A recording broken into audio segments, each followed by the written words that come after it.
Welcome back to the channel. All right, it's time for the update to the monthly tier list solely for Battlegrounds. If you're looking for the general tier list, I do that monthly. It's got the incredible spreadsheet. And we do include Battlegrounds as something that you can click through and sort as you go through that spreadsheet. But this is specifically about Battlegrounds, about building your deck as you go through your rank ups. And it is Battlegrounds in general, right? We're leaving season 14. We'll be heading on to season 15. And I want to share one thing really quick before we do jump in is make sure you look at the defenders. Dual threats, attackers, and defenders are all extremely, extremely important. I've used this to guide my rank ups as you've seen me go from, wherever to all the way up to Celestial. The last two seasons, for time reasons, personal reasons, we had Christmas and things like that. I haven't been able to go as hard, but I will be getting right back into it very, very soon. Here we go. Let's update this. And all of this has been formatted and driven by the rankings that we were given or we gave to each of these champions when we did the general tier list. So here we go. Let's jump into this. MCoC Illuminati Spreadsheet Wizards even made this look good. So we're going to start with dual threats. This is still the building block for me. I like them so much. They provide so much flexibility. And just like my other tier list, we're going to talk about the champions that have the microphone next to them. The first one we're going to have is Photon. Now, I've often talked about how I believe she is the perfect champion, especially for a mode like this. She is a very good defender, but I think she's more like an elegant puzzle. You can figure her out. And if enough of you want, let me know. I will make a video on how to fight her. There are some really hard options that just kind of hard counter her. And then there's some variety of soft counters. And then there's just how to play her if you don't know.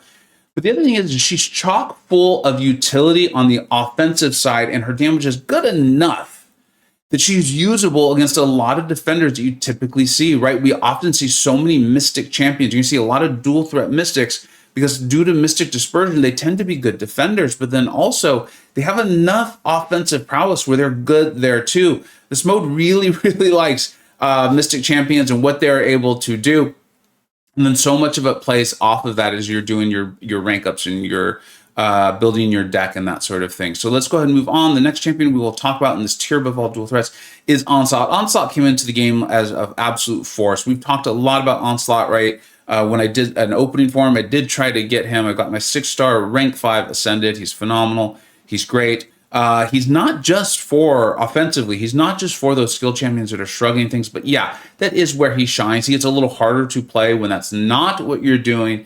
But I think these last few seasons we've seen, the guy can hold his weight, not bad. And then he's obviously a very problematic defender. Really wants someone who's like not critting, not metal, if I remember correctly. There's a lot of like, you don't want this, you don't want that. He X'd out a lot of things. Shocker is one of the better counters to him, but in a meta like we're currently facing literally right now as I record this, with the safeguard, it's just not much you're going to be able to do.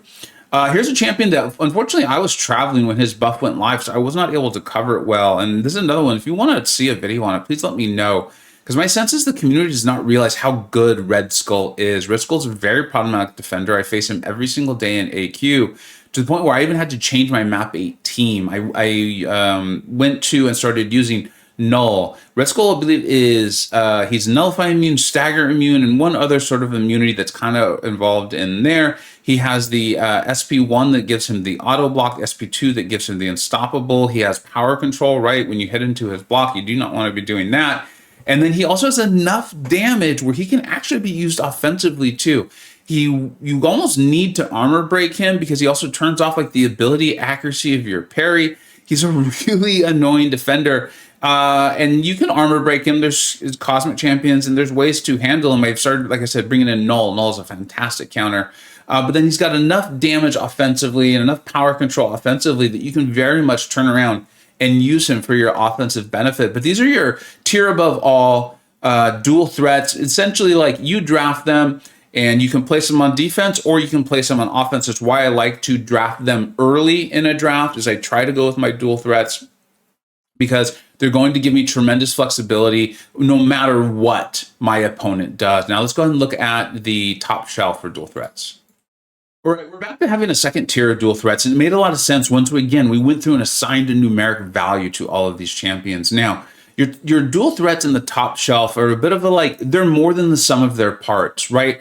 Like if you put them as just pure attackers, you're like, well, they're not that great, but they've got a Nice defensive use too. You can often use them if you're really smart. You can corner your opponent with them, or vice versa. You're like, well, they're really good defenders and they're not great attackers, but if somehow someone drafts a hard counter, like let's say you draft a Mysterio, someone drafts a hard counter for him, he's good enough where he can take like your dominoes and things like that with his ability accuracy not being reduced and things like that. So they have value on both sides. And so for me, when I'm making my deck, when I'm picking my rank up decisions as I go about playing this game month after month and season after season, I really enjoy picking champions like this because, again, they provide that flexibility, provided you really know how to use them. The first one I'm talking about is Ebony Maw. I've recently taken mine to rank 2. It's been a long time since I've played Maw, so I'm not having amazing success using him offensively, but he's winning me fights in this current meta. And then, of course, he's often banned because he's a rank 2 7-star Ebony Maw. Problematic defender, not a lot of champions countering miss out there these days. And you really do need to know how to play him, right? He's kind of like coming back up. So I really like him. He's a great example for me of like, he's more than the sum of his parts because he's not an amazing attacker and he's no longer an amazing shutdown defender, but he's good enough in both and provides that sort of value for you. Moving on, we've got Baron Zemo. Baron Zemo, I could see some people thinking he's an attacker. I can see people think he's a pure defender. I think he's a little bit of both. We often see him in Battlegrounds being used as a defender. His AI and his animations, I think, play into that, but he can be used offensively, especially for champions like Photon and things like that, who are very much meta defenders. And then moving on, we've got one less champion, Hyperion. I kind of want to use this as a chance to just explain what that broken heart emoji is like, it's not their fault. They're almost like too good. In Hyperion's case, it's that he's been in the game so long.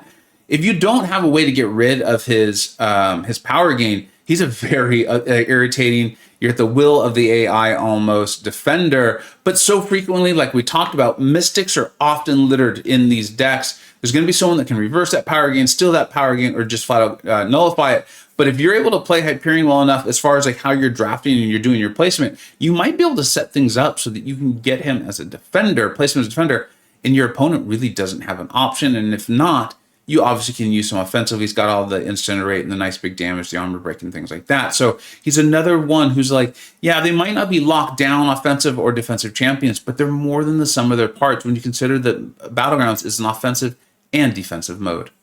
Moving on to your pure attackers. Now, to be in the tier above all attackers, these are champions that you see them come up. Maybe you don't have your dual threats, or maybe you're just really confident you want your attackers, and they come up early. You take them because you know they're almost impossible to shut out. There's almost no way that your opponent's going to be able to take 3 defenders, and you're not going to be able to use them for one of them. That's how good they have to. It has to be across a variety of metas and that sort of thing. They go outside of the class wheel. You've got a score of a 9 or a 10. A little peek behind the wheel, or behind the curtain there. For you to know how the scoring works. And you can really see that across the board here. Now, the first one we're going to talk about is Archangel. The reason Archangel has the microphone is because I want to point out that we are definitely seeing more and more nodes and things like that are saying like force of will. Now, that's a little controversial this last season. That really, in my opinion, probably shouldn't have been added in at the last second. But nonetheless, it does point out something that's happening more, which is nodes that are saying like, this ability actually can't be modified, or the ability actually can't be modified to this, or we're seeing more and more defenders whose ability actually can't be modified by a certain class or things like that.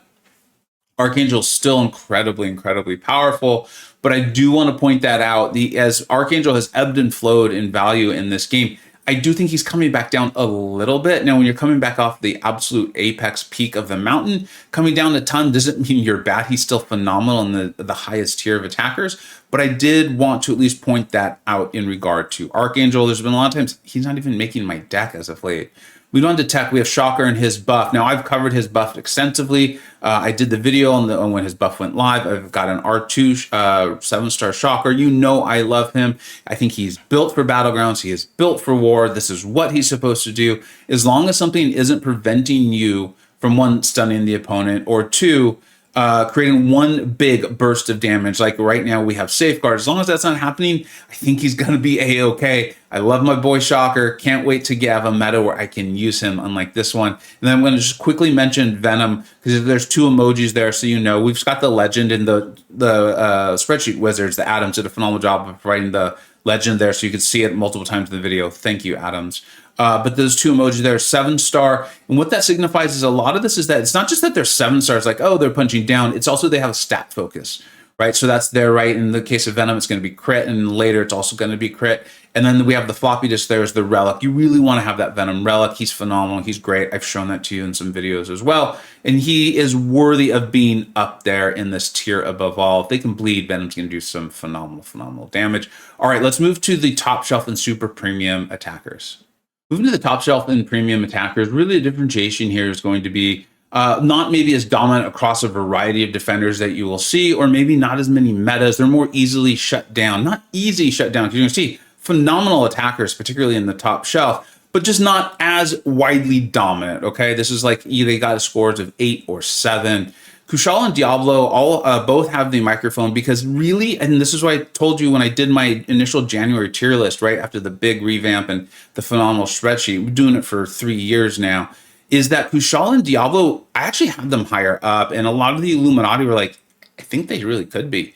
I think, in fact, maybe they should be. We decided to go ahead and push them down here. Kushala, we're going to give her another season or two. Make sure that that's what we think in Diablo. Okay, I intentionally did this later because I knew I'd be stream testing White Tiger live on stream the day she was released into the game.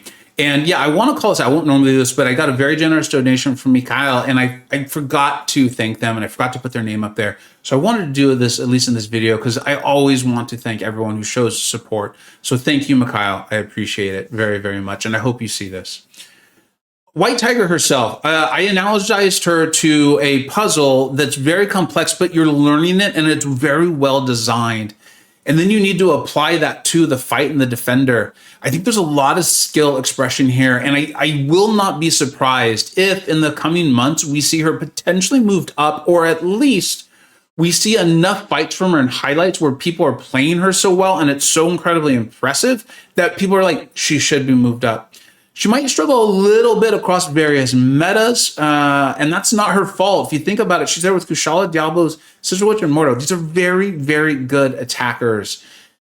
I think if you want to use her for defensive purposes, you probably do want her awakened so she can get that really big power gain when she hits 15%. I think your 7-star punching down probably doesn't need it, but I could also see that being a really nice way as an attacker to close out a fight. She has a really nice loop. You want to learn how to use her unblockable, and then of course her power seal so that you can close out fights. I think she definitely has value. I think she's going to be very good against some of your cosmic defenders like Gore, Hulkling, Hercules. She won't be able to do anything about his immortality, but she can handle his unblockable. I really like this champion. Fun level, she is an absolute 5 out of 5. I do think she's going to be valuable in Battlegrounds. It's just a matter of like, is she going to be tier above all or more top shelf? All right, we'll move on to the rest of the rankings now. And then moving down to the bottom of that, coming in with the 7, this is a new promotion at the advice of Egatron.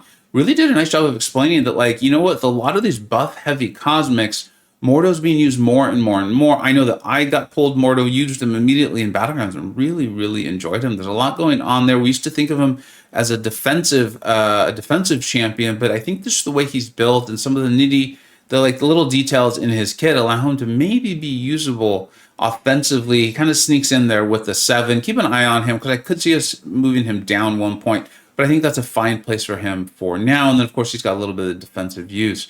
Moving on to Morbius. Morbius is another champion who really could get promoted, I think, next month. Campo brought that up. I've talked to you about Campo having one who's awakened. His awakened ability is much more powerful than we realize. It's only at Sig 20, and Campo's using the Vicious to get, I think it's the Rupture that replaces his bleed, and still doing tremendous damage. So if that continues to hold through multiple metas, we're going to see Morbius get promoted. Red Guardian, that is purely based on his buff. Make sure it goes live, but I do want to call that out, that based on the buff that we're experiencing now in the CCP beta, I think he's going to be a Battleground star. Really excited about that, but make sure it goes live first. But as of right now, it's looking really solid. Moving on, I think that is our last one, but you can see there, of course, we've got the variety of the emojis and things like that. And let's go ahead and look at our defenders. Moving on to the defenders is very similar to the attackers, just kind of flip it, right? The tier above all, there's going to be defenders that are almost good no matter what. No matter the meta, they're going to handle like more than their class advantage options, things like that. Ones you don't really have to hide as much. Now, almost every defender has a hard counter here and there, except for, Bullseye, things like that. But, they're going to be the ones that are just worth ranking up. They stood the test of time, or they just appear to be that dominant. So many mystics, as we talked about earlier in this video, mystic dispersion, power gain, that sort of thing. And as you can see, based on the emojis, they all have a slight offensive use too, giving them a little bit of a dual threat aspect there as well. Thing is, again, the heart emoji. It's like there's just so many thing counters, and yet his health pool's so big, you still have to manage the rock stacks for the most part, that he is just one of those classic defenders. I have mine at rank 5 and ascended, and I have no regrets with that. Bullseye, new champion into the game. He is one, he wouldn't necessarily be promoted to dual threats, but he may get moved to dual threats because his offensive power does seem to be good enough. Now, he's not going to be as strong as, he's not going to be as fast as like your Kate, your Massacres, Valkyrie, Stealthy. He might be as fast. No, he's not as fast as Valkyrie. Mantis, Crossbones. Okay, that's how those champions I got up there, and they can go across a variety of classes. But Bullseye, do not sleep on his offensive prowess. We covered him on stream. I really did like it. I know the community felt like he was kind of a bit of a noodle, and I just don't think I agree with that. I think you want to make sure you get the Fury off the SP2, if I remember correctly.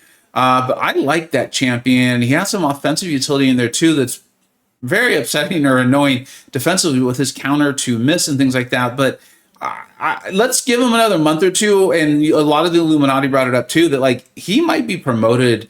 I hate using that term because he's in the highest tier of defenders here, of course. But he may get moved up to a dual threat there as time moves on. Moving along, really none of these top defenders in Mutant or in Tech. And then as we get to Maestro in Cosmic, we've all fought Maestro. We know what that's like. You want to have that soul barb. You want to try to get your damage in before he gets up his glancing. He goes into the Cosmic Radiation, and you're just taking damage. Seems like he's going to be a defender we're going to have to deal with for a very, very long time. As always, let me know your thoughts. As usual, if the champions are pretty close together and tiers are close together, rank up the one that you enjoy because you're going to play them extremely well. And then in a mode like Battlegrounds, you want to make sure you know what you're doing because the nodes and the defenders are about as tough as it's going to get. I will get the screenshot up on my Twitter feed some probably time about after a week after this goes live. Always done really well, made it look super nice by Misty K. I appreciate that so much from her. And that's it. Let me know. We're back to this. We're back playing Battlegrounds. Going to be taking it pretty seriously next season. That's my plan. Maybe doing some streams. Let me know what you think we got right. Let me know what you think we got wrong. Thank you so much for watching. Take care.